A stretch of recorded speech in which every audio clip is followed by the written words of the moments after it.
So, ayan o. Ganito po yung Sitio Pudlon. Grabe yung mga bahay dito. Ang lalaki. Yun. Magandang hapon mga Q. Welcome dito sa ating Facebook page, Kuya Q TV. So, dito tayo papunta mga Q sa Sitio Pudlon. So, dito tayo sa boundary ng Washington at saka Kalibo. Mga Q. Ayan. So, may mga nag-request din kasi guys na kung pwede, i-vlog din natin, ipakita din natin dito sa page natin yung Sitio Pudlon. Ayan. Part na po ito ng Kalibo guys ha. Ayan no. Ayan, bagong Kalibo.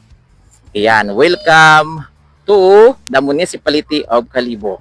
Ayan, ito guys ay Sitio Pudlon, Kalibo. Ayan, so shout out po sa mga taga Pudlon. Ayan. So 1:51 ng hapon. Ayan.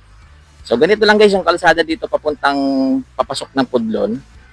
Ayan, maliit lang po siya, makitid lang po siya, kaya hindi ka pwedeng magpatakbo ng mabilis dito guys. Kasi may mga liko-liko dito guys. So, mahirap na pag magpatakbo ka ng mabilis dito. Kaya, ingat-ingat lang tayo guys. Ayan. So, ayan o. Ganito po yung Sitio Pudlon. Grabe yung mga bahay dito. Ang lalaki. Ayan. Maria Sofia Castro. Ayan. Kamusta po kayo guys? Ayan. Ay, grabe no? Daming mayayaman dito guys. Oh. Tingnan mo naman yung mga gate. Gate pa lang guys. Bahay na. Ayan. So dito lang muna tayo guys sa ano lang muna sa highway lang muna dito sa dinadaan lang ng madadaanan lang ng motor natin. Ayan. Actually meron pong nag-invite sa atin dito guys, yung resort, yung Genres Resort.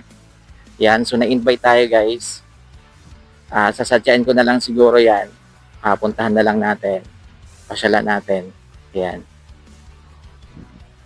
Ito po is road trip po natin dito papuntang. Ayan o, Spria Choice Cottage. Yan. Okay. Yan, sa mga hindi pa po nakapunta dito sa Sitio Pudlon. Yan. Kalibo. Actually, katabi lang kasi ito guys ng New Washington. Halos nasa boundary na po ito. Yan, Mabilo, Kalibo. Then may Mabilo, New Washington naman kasi.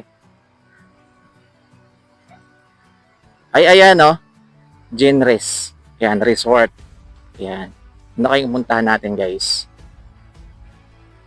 So, dito muna tayo. Mamaya siguro pagbalik natin. Try natin kung makapasok tayo dyan. Sa Genres Resort guys.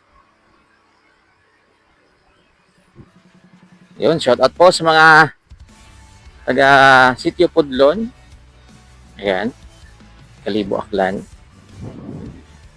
Barangay ano po siya? Barangay Mabilo. Kalibo, Sitio Pudlon. Yun, nakuha rin. Di ba? Nakuha rin. Yan, ang kitid lang ng kalsada dito, guys. Yan. So, ingat ka talaga pag dumadaan ka sa mga ganito. Kasi tingnan mo naman, no, pader na po yung halos ano na lang eh. Pader na. Yan no, grabe yung mga bahay dito guys, Sitio Pudlon. Marami palang mga resort dito guys, oh. Ayan no, resort din po yan. Pupunta dun no, sa Baybay.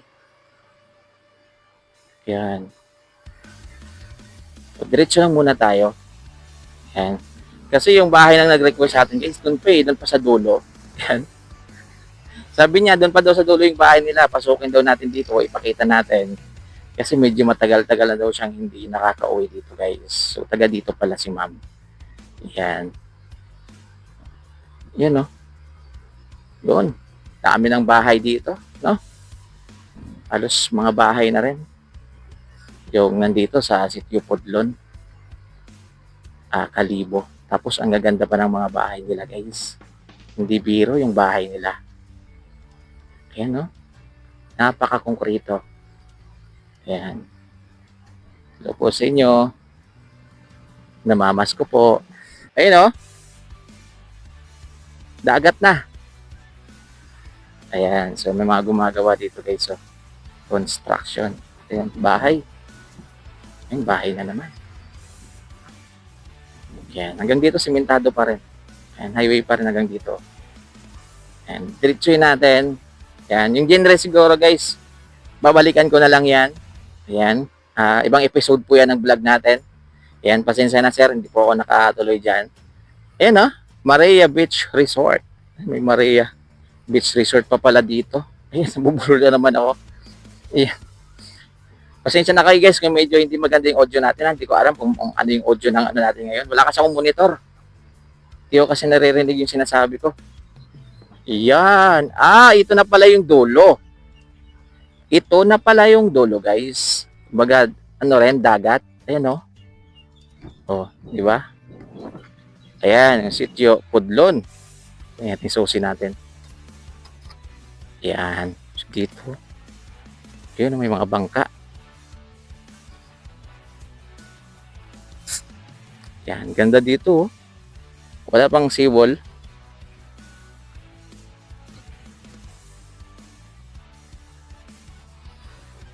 Kasi guys, mas maganda kasi pag walang seawall. Diba? Kasi advantage doon sa may mga bangka. Kasi mas mabilis lang nilang napapakyat yung mga bangka nila. Yan. So, kung may seawall yan guys, mahihirapan talaga sila. Ay, kita na pala dito yung Beach Boy. Tama po ba? Yung puok. Puok na yan eh. Ayan yung may tulay na mahaba. Yan, puok na yan guys.